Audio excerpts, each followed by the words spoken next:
어머님! 서방님이 기방에서 지신 노름빚은 제가 다 갚았습니다. 그러니 오늘부터 이 집안의 곳간 열쇠와 모든 살림은 전부 제가 맡겠습니다. 혹여 불만이 있으시거든 어머님께서 서방님을 데리고 이 집에서 나가시지요. 기세등등하던 호랑이 시어머니는 사색이 되어 주저앉았고 얄미운 시누이는 감히 입도 뻥긋하지 못했습니다. 호랑이보다 무섭다는 시집살이요. 천만의 말씀입니다. 대대로 무관을 배추한 뼈대 깊은 장군 집안의 외동딸이 작정하고 시댁의 기강을 제대로 잡아버린 기막힌 사연. 가슴이 뻥 뚫리는 통쾌한 참교육의 현장으로 지금 바로 여러분을 안내합니다. 안녕하십니까. 달빛설화입니다. 영상 시청 전 구독과 좋아요 부탁드립니다. 경기도 광주 땅에 대대로 무관을 배출한 가문이 있었습니다. 성은 윤씨요. 집안의 가훈은 단 한 줄이었습니다. 자가 살아남는 것이 아니라 살아남는 자가 강한 것이다. 윤 참군에게는 늦둥이 외딸이 하나 있었으니 이름이 설이었습니다. 눈설자에 아리따울 희자. 이름처럼 살결은 희고 눈매는 고왔지만 성품은 그 이름과는 사뭇 달랐습니다. 어릴 적부터 아버지의 무예 수련을 곁에서 보고 자랐으니 10살 때는 이미 마당에서 혼자 활을 당겼고 15살에는 제법 되는 장정과 씨름을 해도 지지 않았다고 합니다. 윤 참군은 아들이 없었기 때문에 설이를 아들처럼 키웠습니다. 밥상 위에는 언제나 고기가 올랐고 바깥 출입도 자유로이 허락하였으며 무예를 익히고 싶다 하면 스승을 불러다 가르치기를 마다하지 않았습니다. 덕분에 설이는 키가 크고 허리가 곧으며 어깨가 반듯한 여인으로 자랐습니다. 얼굴은 고왔지만 눈빛만큼은 결코 만만하지 않았습니다. 그런데 설이의 나이 20이 되던 해 중매쟁이 하나가 문을 두드렸습니다. 중매쟁이의 말인즉 한양 인근 고을의 최참판 댁에서 며느리감을 구한다는 것이었습니다. 최참판은 벼슬이 높고 재산이 많기로 소문난 집안이었습니다. 논밭이 100여 결이요.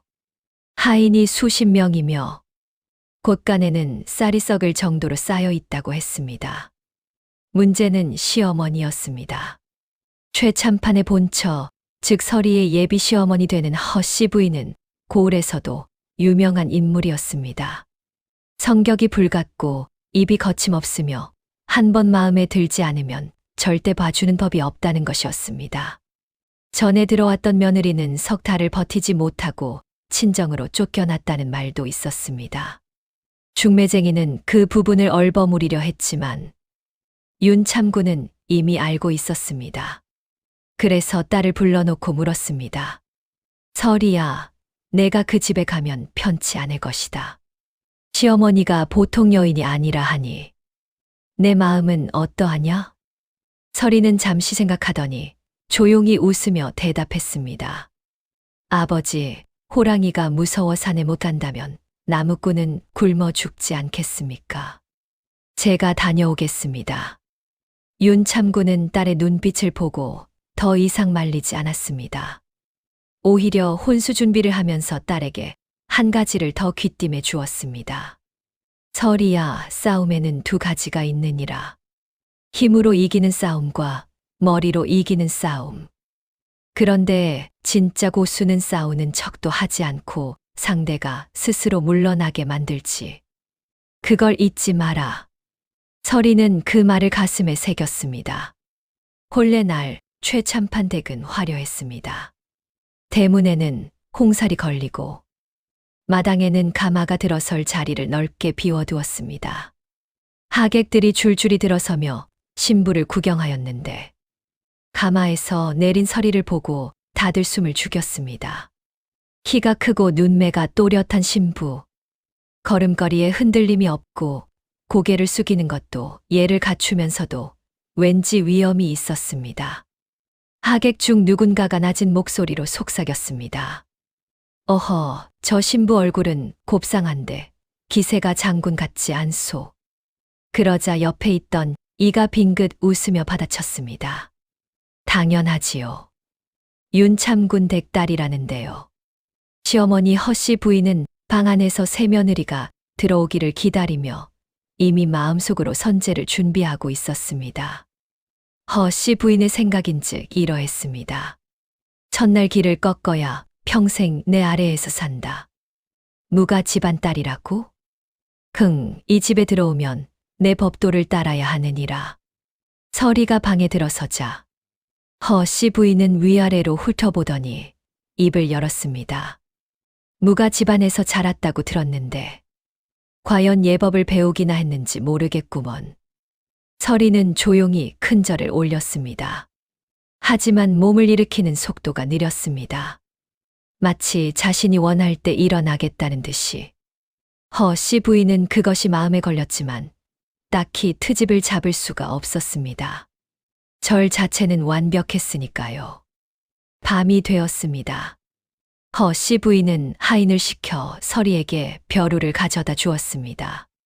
신부가 왔으니 집안 어른들께 올릴 서찰을 써야 할 텐데 내일 아침까지 벼루를 갈아두도록 하여라. 밤새 갈아야 먹이 제대로 나오느니라. 이것은 명백한 시위였습니다. 첫날 밤부터 새며느리를 방에 무릎 꿇리겠다는 것이었지요.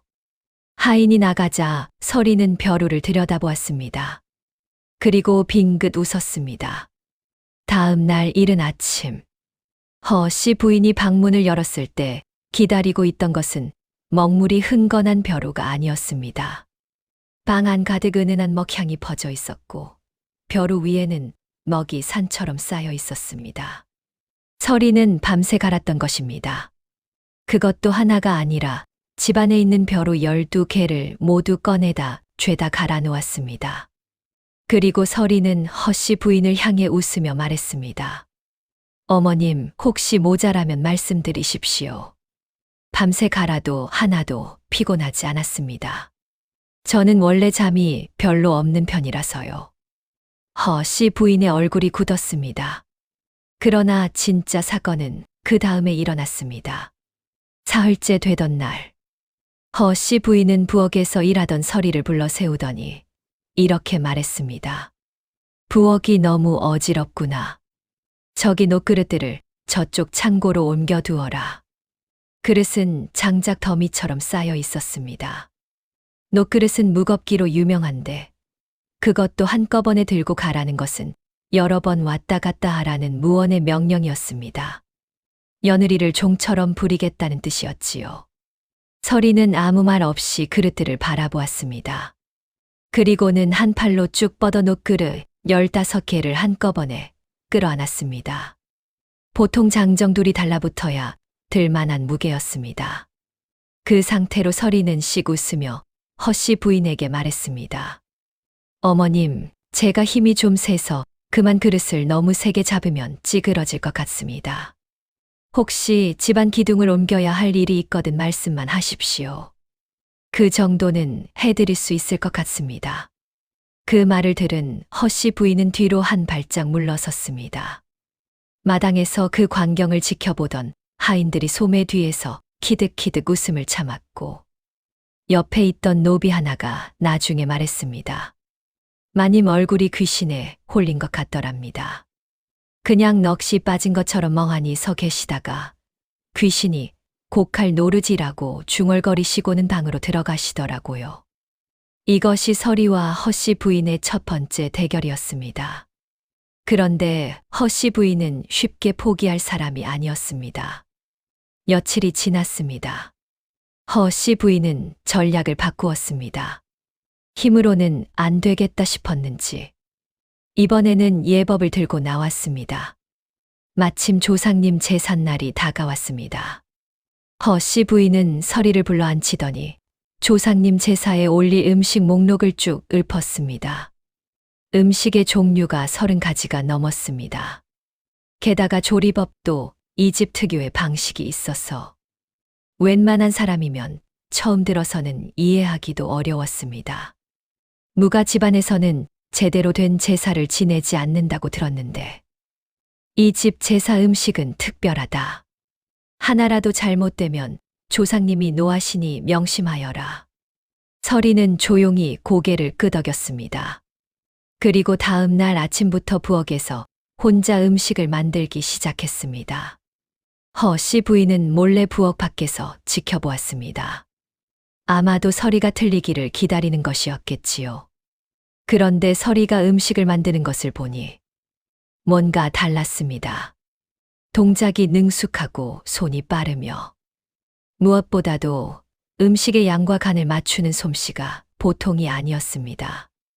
윤 참군의 집에서는 잔치가 잦았고 서리는 어릴 때부터 그 모든 준비를 어깨너머로 익혔던 것입니다. 더군다나 서리는 허씨 부인이 제사 음식 목록을 읊을 때 그냥 듣지 않았습니다. 속으로 전부 외워두었던 것입니다. 심지어 허씨 부인이 일부러 순서를 바꿔 말했던 것도 원래 순서대로 바로잡아 기억해 두었습니다.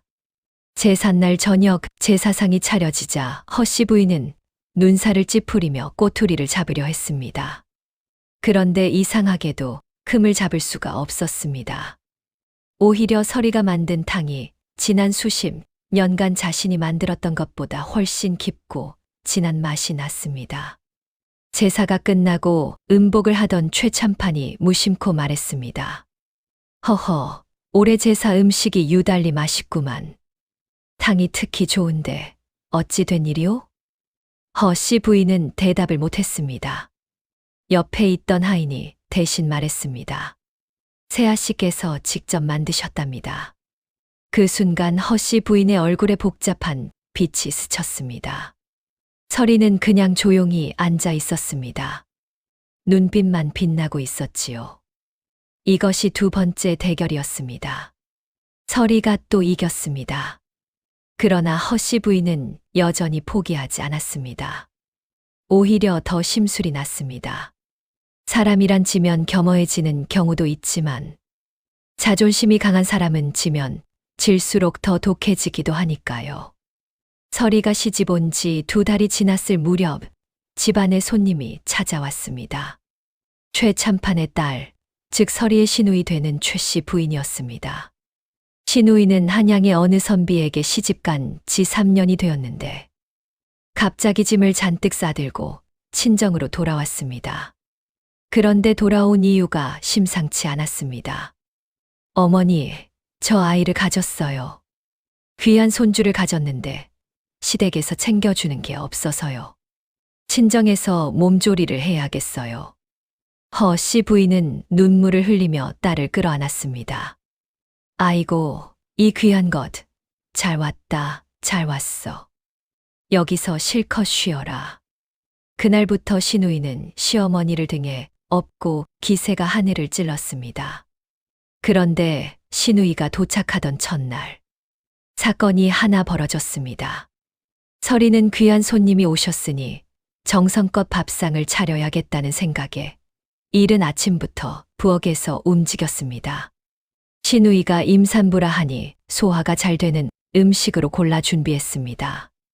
부드러운 흰죽의 은어 조림, 냉이 무침, 달걀찜까지. 소반 위에 반듯하게 차려서 시누이가 머무는 방 앞에 갖다 놓았습니다. 그런데 방문이 열리더니 밥상이 그대로 마루 밖으로 날아왔습니다. 쨍강. 그릇이 마루에 부딪혀 깨지는 소리가 집안 가득 울렸습니다. 시누이가 방문 앞에 서서 코를 찡그리며 말했습니다. 이게 무슨 냄새야? 무가 집안이라더니 음식에서 쌍놈의 냄새가 나네. 내가 이런 걸 먹으라고요? 마루에 엎어진 밥상, 깨진 그릇, 흩어진 음식. 그 앞에서 서리는 꼼짝 않고 서 있었습니다. 눈 하나 깜짝하지 않았습니다. 다만 시누이의 눈을 똑바로 바라보았습니다. 그 눈빛이 어찌나 서늘했던지 시누이가 오히려 한 발짝 뒤로 물러날 정도였습니다. 잠시 침묵이 흘렀습니다. 서리는 조용히 몸을 굽혀 깨진 그릇 조각들을 하나하나 짚기 시작했습니다.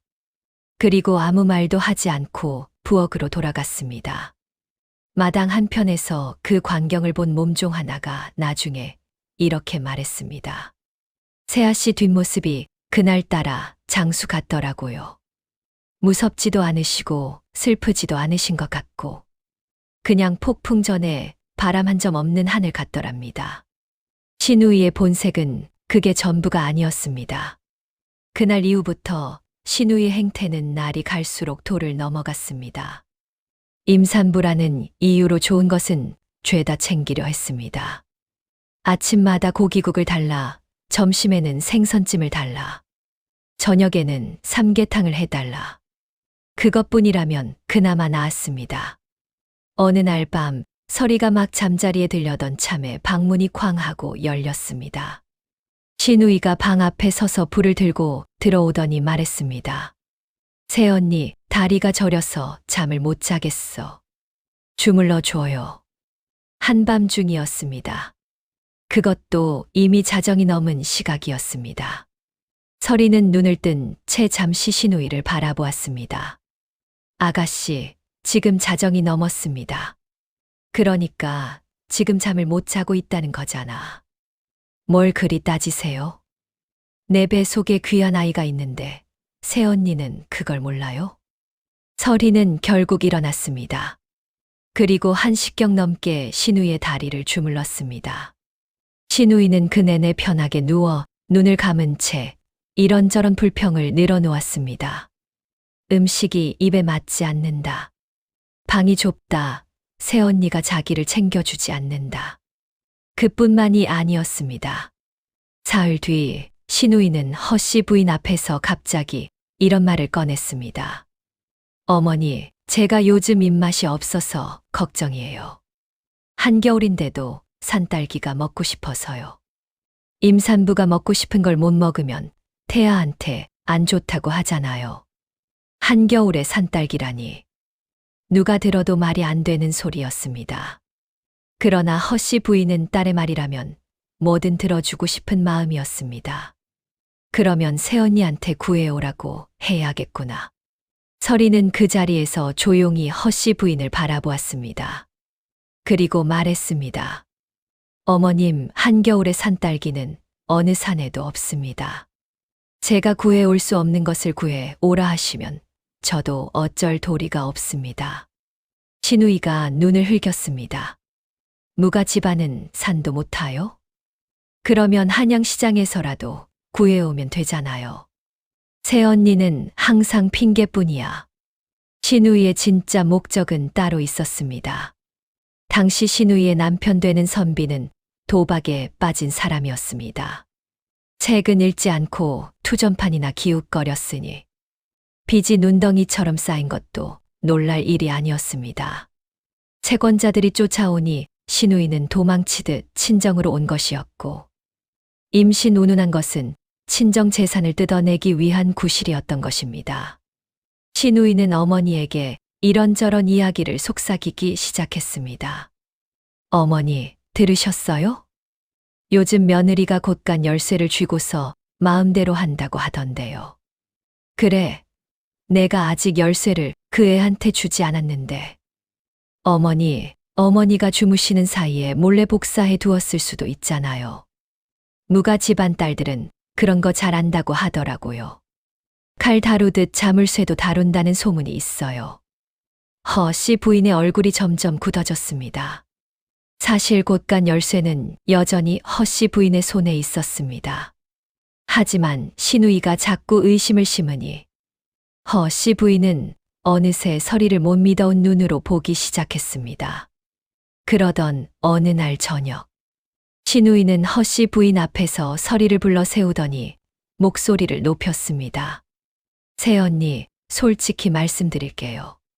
저 아이를 가진 처지라 몸이 허해서 몸에 좋은 것 좀 먹어야 하는데 어머니가 새언니한테 줬던 폐물 중에 호박 노리개 있잖아요. 그거 저 좀 빌려줘요. 호박이 산모한테 좋다고 하더라고요. 서리는 가만히 신우이를 바라보았습니다. 폐물을 빌리는 것이 아니라 빼앗겠다는 것이었습니다. 빌리면 돌려줘야 하는데 저 사람이 돌려줄 사람처럼 보이지 않았습니다. 서리는 부드러운 목소리로 답했습니다. 아이고, 아가씨. 그 놀이개는 어머님께서 직접 챙겨주신 것이라 제 마음대로 드리기가 어렵습니다. 어머님께 여쭤보신 다음에 주라 하시면 드리겠습니다. 공을 다시 허씨 부인에게 넘긴 것이었습니다. 허씨 부인은 딸이 안쓰러워 폐물을 내주고 싶은 마음이 있었지만 막상 서리가 그렇게 나오니 내가 주라고 했다는 말을 하기가 애매해졌습니다. 시누이의 첫 번째 공약이 막혔습니다. 그러자 이번에는 시누이가 직접 곳간 열쇠를 노렸습니다.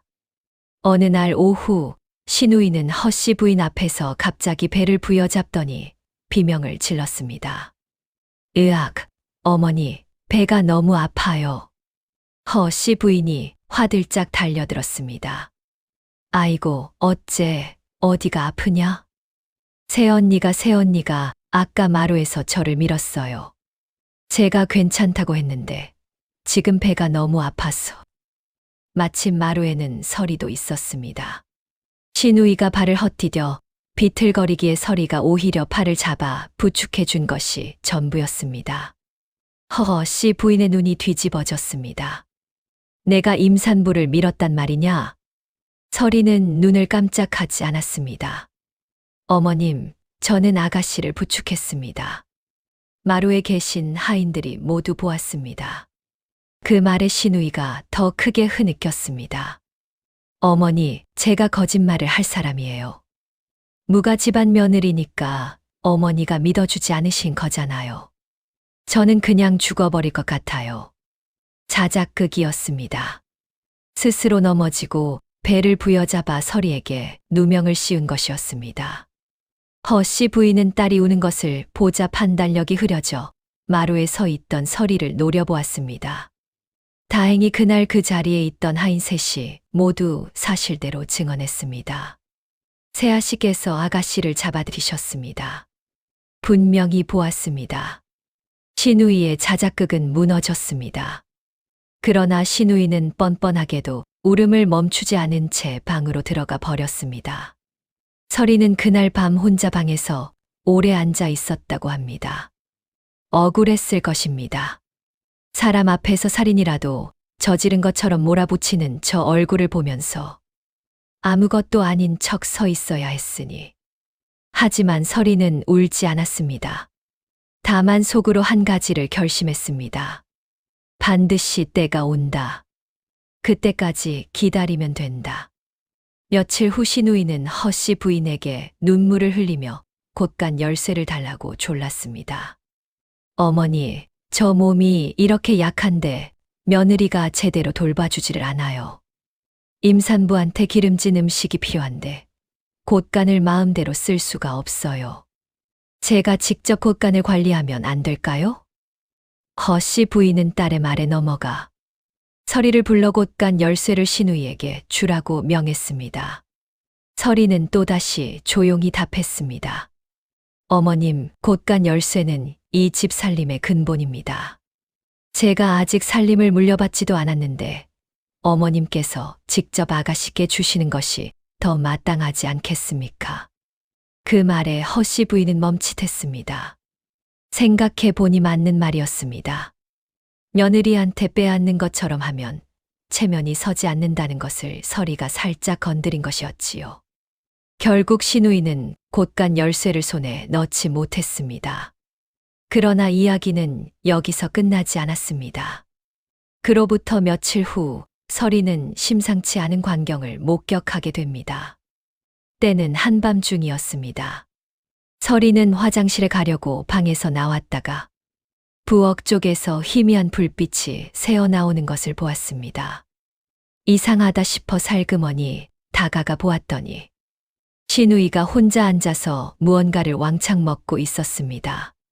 산더미 같이 쌓인 고기며 전이며 낮에 제사 음식으로 올렸던 것들이었습니다. 서리는 눈을 크게 떴습니다.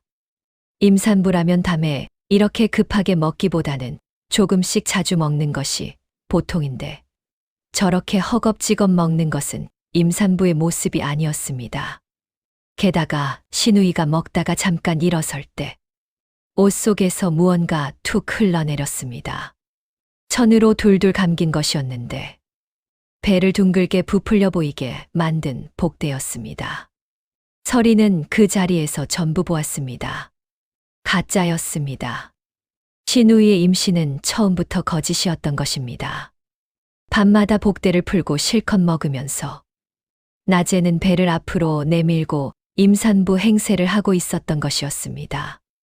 밥상을 엎어버리고 한밤에 다리를 주무르게 하고 스스로 넘어져 서리에게 누명까지 씌웠던 저 모든 것이 이 한 가지 거짓을 지키기 위한 것이었습니다. 서리는 방으로 돌아와 곰곰이 생각했습니다. 이것을 어떻게 처리할 것인가? 그냥 터뜨려버리면 집안이 발칵 뒤집힐 것이 분명했습니다. 하지만 모른 척하고 있으면 신우의 속셈이 더 깊이 파고들 것이 뻔했습니다. 서리는 때를 기다리기로 했습니다. 가장 많은 사람이 지켜보는 자리에서. 그래야 두 번 다시 이런 짓을 못한다. 그 사이에 신우이는 다음 단계로 넘어갔습니다. 허씨 부인에게 이렇게 말했습니다. 어머니, 아이가 귀하게 들어섰으니 이 기회에 저한테 반면 맞이기만 문서를 떼어주시면 안 될까요? 나중에 아이 앞으로 해두면 얼마나 좋아요. 이때 서리는 행동을 개시하기로 결심했습니다. 마침 집안 어른들이 모두 모이는 날이 있었습니다. 최참판의 생신 잔치였습니다. 잔치 자리에서 허씨 부인이 주변 친척들에게 딸의 임신 소식을 자랑하기 시작했습니다. 신우이는 배를 앞으로 내밀고 흐뭇하게 앉아 있었습니다. 친척들이 하나둘씩 다가와 어느 달이 되었느냐, 태몽은 어떠하더냐 하고 물었고 신우이는 능숙하게 대답했습니다. 벌써 5달이 됐어요. 태몽에 용이 나왔다니까요. 분명 대단한 아이일 거예요.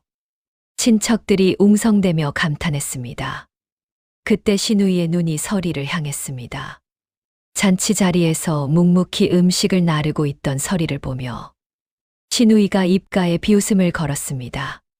그리고 나지막하지만 잔치 자리에 있던 친척들이 모두 들을 만한 목소리로 말했습니다. 그나저나 새언니는 시집 온 지 2달이 넘었는데 아직 소식이 없으시네요. 아무래도 무가 집안 딸이라 몸이 거세서 그런 건 아닐까요?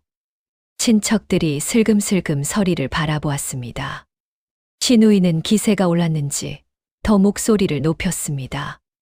솔직히 말씀드리면요. 새언니가 제 폐물도 탐내셨어요. 임산부 몸이라 힘드니까 호박 놀이개 하나만 빌려달라고 했더니 모르쇠를 놓으시더라고요. 귀한 손주를 가진 내가 저렇게 홀대를 받는데 어머니는 그냥 모른 척이셨고요. 잔치 자리의 분위기가 묘하게 기울었습니다. 친척 중 몇몇이 서리를 향해 쯧쯧 소리를 냈습니다. 한 부인이 허씨 부인에게 귓속말을 하는 것도 보였습니다. 서리는 그 모든 것을 듣고 있었습니다. 그리고 조용히 음식 쟁반을 내려놓았습니다. 눈빛이 달라졌습니다.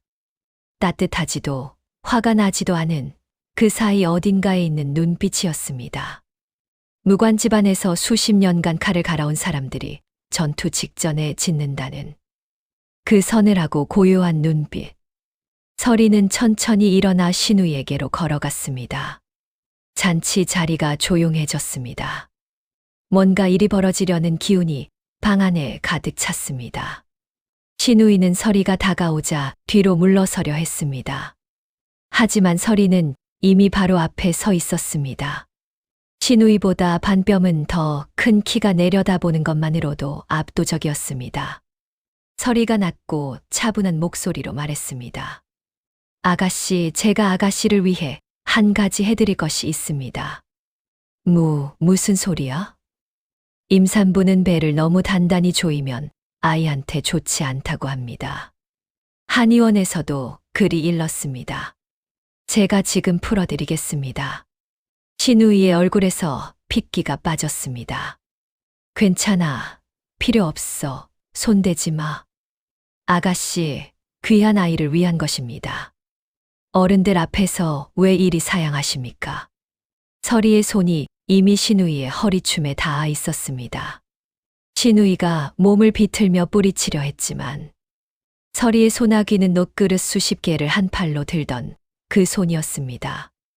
꿈쩍도 하지 않았습니다. 결박처럼 꽁꽁 묶여 있던 복대의 매듭이 스르르 풀렸습니다. 복대가 바닥으로 떨어지는 순간 신우이의 배는 납작해졌습니다. 쥐 죽은 듯한 침묵. 잔치 자리에 있던 모든 사람이 그 광경을 보았습니다. 방금 전까지 5달 된 아이를 가졌다고 태몽 이야기를 하던 배가 한순간에 납작한 허리로 되돌아와 있었습니다. 허씨 부인은 입을 다물지 못했습니다. 신우이는 바닥에 떨어진 복대를 내려다보다가 잔치 자리를 빙 둘러 채운 친척들의 시선을 느꼈습니다. 낯이 뜨거워지는 것을 참지 못하고 결국 통곡하며 무릎을 꿇었습니다. 남편의 빚 때문에 재산을 빼내려 했다는 것.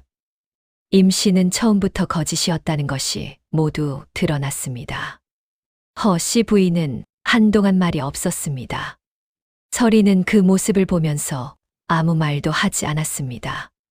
이길 때 더 몰아붙이지 않는 것. 그것이 서리가 아버지에게 배운 또 하나의 가르침이었습니다. 신우이는 결국 남편에게 돌아가야 했고, 허씨 부인은 그 일로 한동안 딸과 연을 끊었습니다.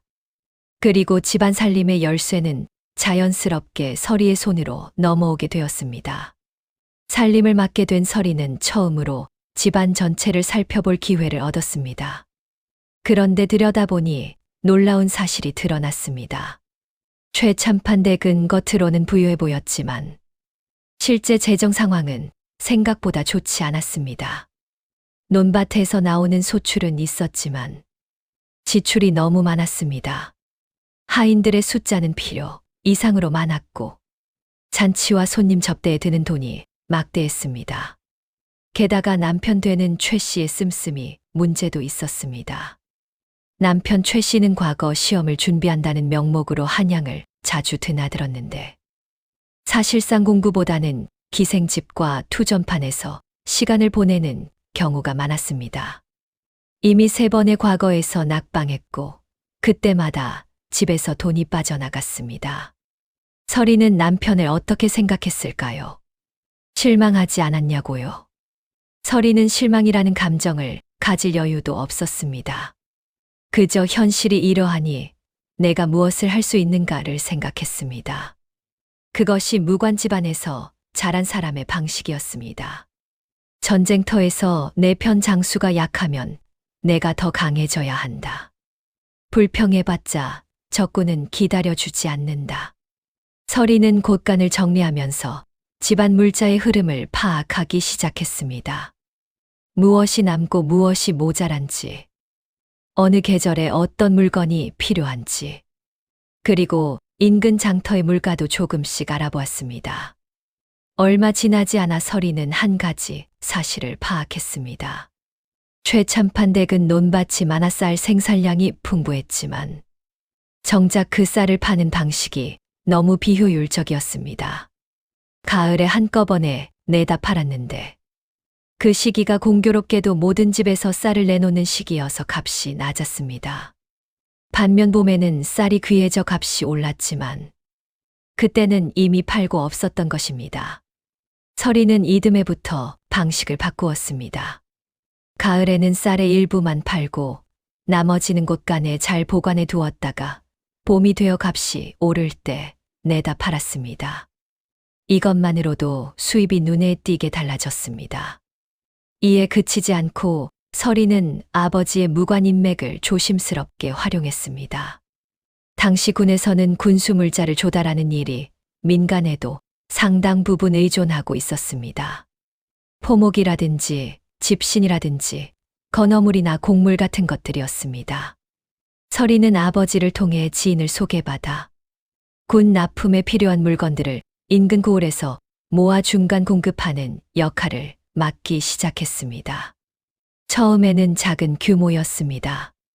하지만 서리가 워낙 정확하고 신속하게 일을 처리하니 신용이 쌓였습니다. 납품 기일을 어기지 않았고 품질에 문제가 있으면 직접 책임을 졌습니다. 조금 덜 남더라도 신뢰를 지키는 것이 더 중요하다는 것을 서리는 알고 있었습니다. 이 일이 알려지자 허씨 부인이 노발대발했습니다. 며느리가 장사꾼처럼 돌아다닌다는 게 말이 되냐?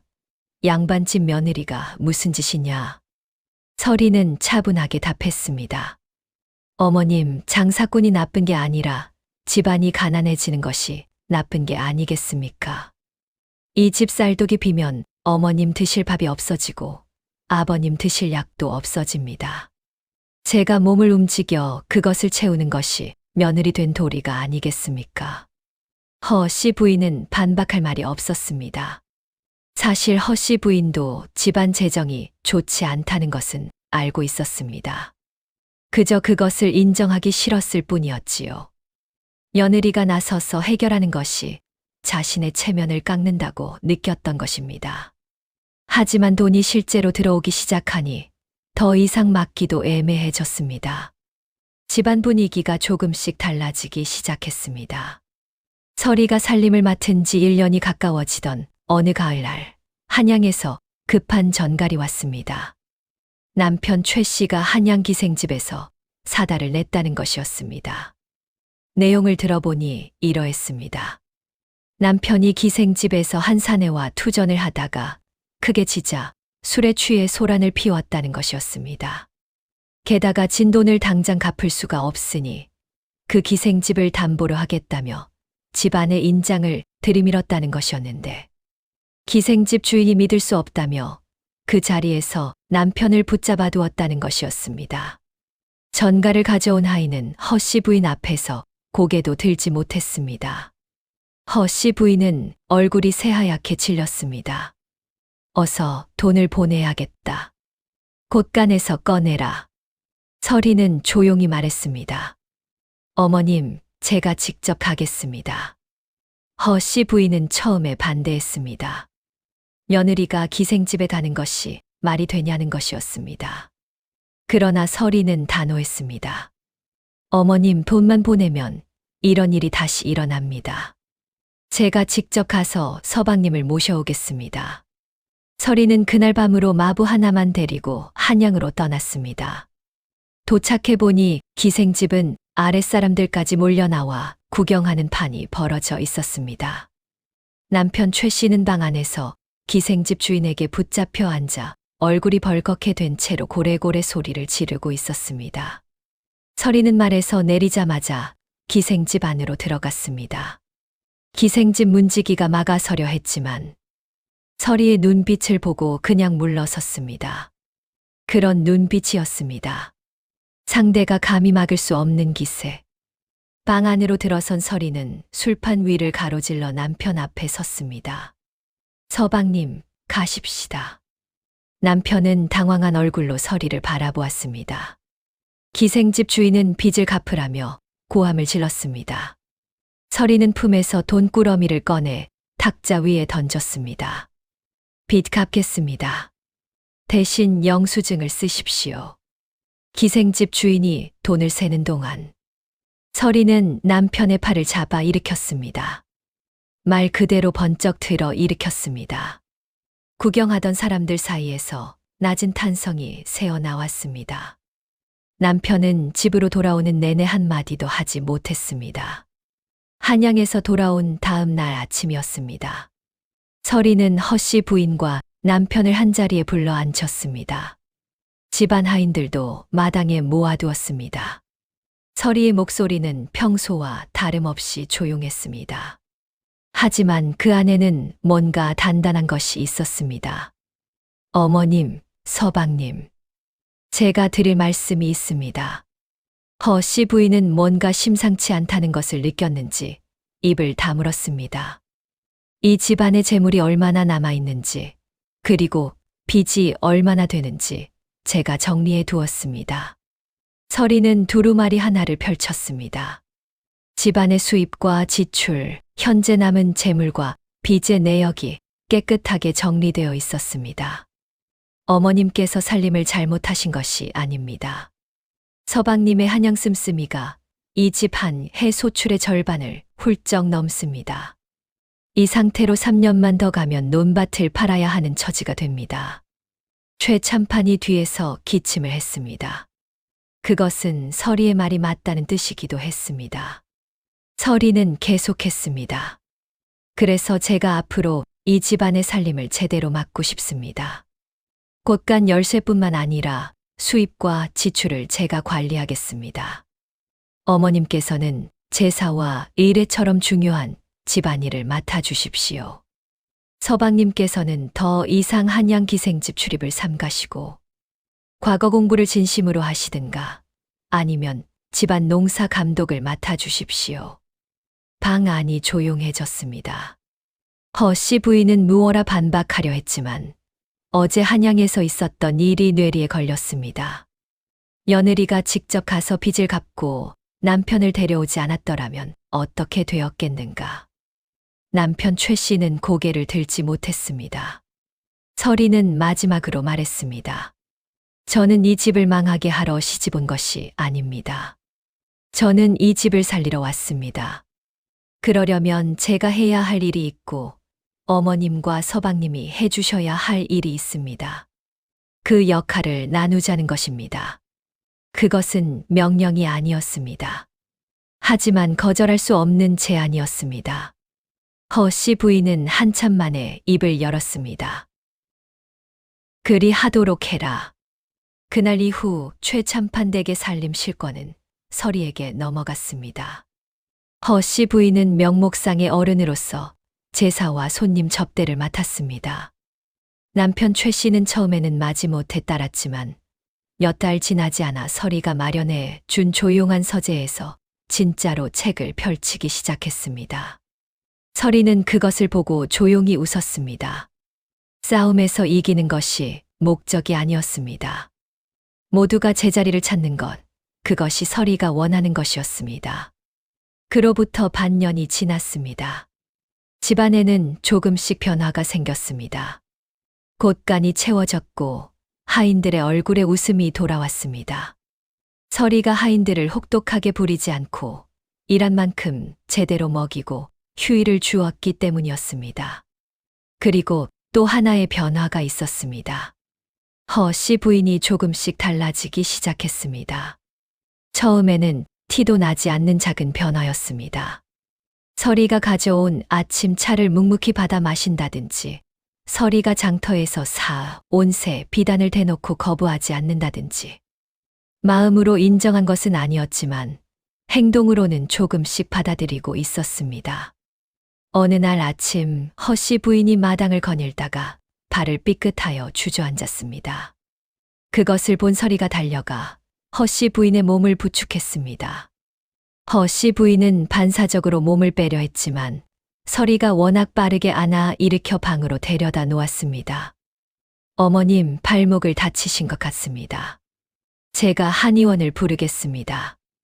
허씨 부인은 한동안 서리를 바라보다가 처음으로 눈길을 피했습니다. 됐다. 조금 쉬면 나을 것이다. 그것이 전부였습니다. 하지만 서리는 그 짧은 말 속에 무언가가 달라졌음을 느꼈습니다. 며칠 후 허씨 부인은 이웃집 부인들이 모인 자리에서 뜬금없이 이런 말을 했다고 합니다. 우리 며느리요? 괄괄하긴 하지만 나쁜 애는 아닌 것 같더이다. 그 말을 전해들은 하인이 서리에게 슬쩍 귀띔해 주었고 서리는 한동안 아무 말 없이 서 있다가 조용히 웃었다고 합니다. 호랑이 시어머니와 장군 며느리의 이상한 동거가 시작된 순간이었습니다. 집안이 안정을 되찾아가던 그 이듬해 봄, 드디어 소식이 하나 날아들었습니다. 남편 최 씨가 과거에 급제했습니다. 물론 대관은 아니었습니다. 소과였지만 그것만으로도 집안이 들썩였습니다. 허씨 부인은 마당에서 손뼉을 치며 기뻐했고 최 참판은 눈물을 글썽였습니다. 동네 사람들이 몰려와 축하를 건넸습니다. 남편 최 씨가 집으로 돌아오던 날 저녁, 그는 서리에게 처음으로 진심 어린 말을 건넸습니다. 당신이 없었다면 내가 진작에 끝났을 것이오. 서리는 아무 말도 하지 않았습니다. 다만 남편에게 따뜻한 밥 한 상을 차려주었습니다. 그날 밤 설이는 혼자 방에서 오랫동안 앉아 있었다고 합니다. 무슨 생각을 했는지는 아무도 모릅니다. 다만 이튿날 아침 설이의 눈이 살짝 굴러 있었다는 것은 곁에 있던 몸종이 기억하고 있었습니다. 설이도 사람이었습니다. 강한 척하고 살아도 쌓인 것이 있었겠지요. 혼자 감당하며 살아온 세월이 얼마였겠습니까? 그것이 한꺼번에 풀리던 밤이 아니었을까 싶습니다. 그로부터 또 계절이 몇 번 바뀌었습니다. 설이가 시집 온 지 어느덧 3년이 되던 가을이었습니다. 집안의 논밭에는 황금빛 벼가 가득했고 곳간은 넘쳐났습니다. 설이가 운영하는 납품 상단은 인근 고을에서도 이름이 알려질 만큼 커졌습니다. 어느 날 저녁 허씨 부인이 설이를 조용히 불렀습니다. 방 안에 단둘이 앉았습니다. 허씨 부인은 한동안 말이 없었습니다. 그러더니 작은 목소리로 말했습니다. 내가 처음에 너를 많이 힘들게 했구나. 설이는 아무 말도 하지 않았습니다. 사실은 무서웠다. 무가 집안 딸이 들어온다고 하니 이 집을 다 뺏기는 것 같았다. 나는 이 집 안주인으로 평생을 살았는데 그것이 하루아침에 없어지는 것 같았어. 허씨 부인의 목소리가 잠시 떨렸습니다. 그래서 못되게 굴었다. 미안하다. 설이는 천천히 고개를 숙였습니다. 어머님, 저도 부족한 것이 많았습니다. 제가 워낙 거칠게 자라서 예의가 없었던 것도 사실입니다. 두 여인이 처음으로 서로를 마주 보았습니다. 그날 이후 이 두 여인의 관계는 바뀌었습니다.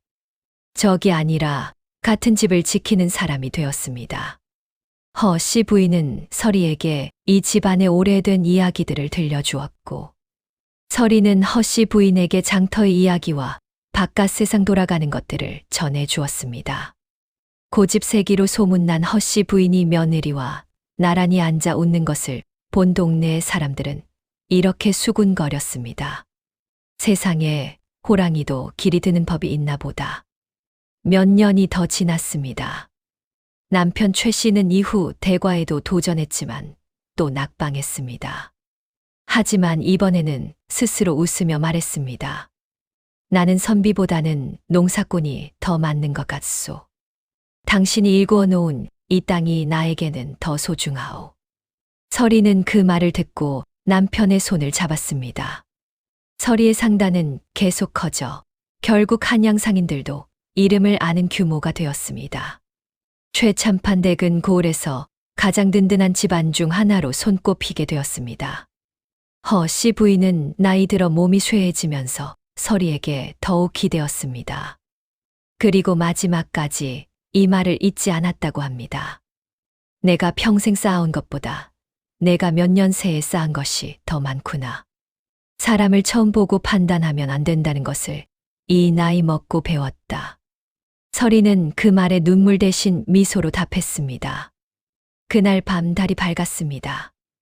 마당에서 설이는 하늘을 올려다보았습니다. 어릴 때 아버지와 함께 별을 세던 기억이 떠올랐습니다. 강한 자가 살아남는 것이 아니라 살아남는 자가 강한 것이다. 설이는 그 말을 다시 한번 가슴 속에서 꺼내보았습니다. 그리고 조용히 생각했습니다. 아버지, 제가 살아남았습니다. 오늘 이야기는 여기서 마치겠습니다. 설이의 이야기에서 제가 가장 좋아하는 부분은 마지막에 시어머니와 화해하는 장면입니다. 사람들은 흔히 이기는 것이 통쾌하다고 생각하지만 진짜 통쾌함은 상대가 스스로 마음을 여는 순간에 있지 않을까요? 설이는 처음부터 시어머니를 이기려 한 것이 아니었습니다. 다만 자신을 지키면서 집안을 살리면서 그 과정에서 설이 자신이 어떤 사람인지를 행동으로 보여주었습니다. 그것이 결국 호랑이 같은 시어머니의 마음도 움직인 것이지요. 조선시대 여인들의 삶은 우리가 생각하는 것보다 훨씬 다양했습니다. 규방 안에서만 살지 않았습니다. 집안을 살리기 위해 직접 장사를 하고 남편을 대신해 빚을 갚고 집안 식구들을 먹여 살렸습니다. 이름도 남기지 못한 채 그렇게 살아간 수많은 서리들이 있었습니다. 오늘 이야기가 그 이름 없는 분들에게 작은 위로가 되었으면 합니다. 다음 이야기도 기대해 주십시오. 저는 달빛설화였습니다. 감사합니다.